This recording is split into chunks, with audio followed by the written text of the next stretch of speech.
সচিবালয় গেলে এখন সব জামা, এই জামা তুলে সচিবালয়ে হাসিনার আন্ডারে চাকরি করলো কিন্তু বড় পদে আছে। আমি কি আওয়ামী লীগ থেকে জামা পেলো না জামাত এতদিন আওয়ামী লীগ ছিল, এটা মনে হয় একটু আমাদের বুঝবার বিষয়।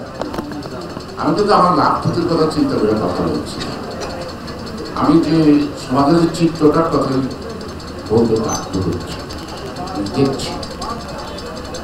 আমি দেখছি এটা দেখতেছি। তারপরে আরেকটা জিনিস হলো শেখ হাসিনার দুর্নীতি নিয়ে আর গল্প করে রাখতে হবে। এটা যে শিশু বিনষ্ট হয় নাই সে ছাড়া সবাই জানে।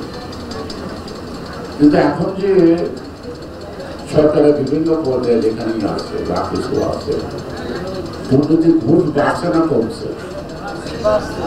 বাড়ছে। কোন সংবাদপত্র লেখে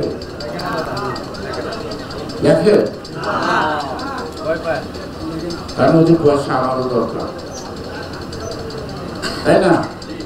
কারণ একটা পত্রিকার বড় একটা বিজ্ঞাপন দিয়ে দিলে তো হয়ে গেল, এক বিজ্ঞাপন দিয়া বসে উপদেষ্টা হয়ে গেল, যার বাইরে একটা খুন, এই বৈষম্য বিরোধী আন্দোলনে খুন করার মামলা, আর তার ভাই এটা আপিস করলাম, তার ভাই বিরাট মিনিস্টার হয়ে গেল।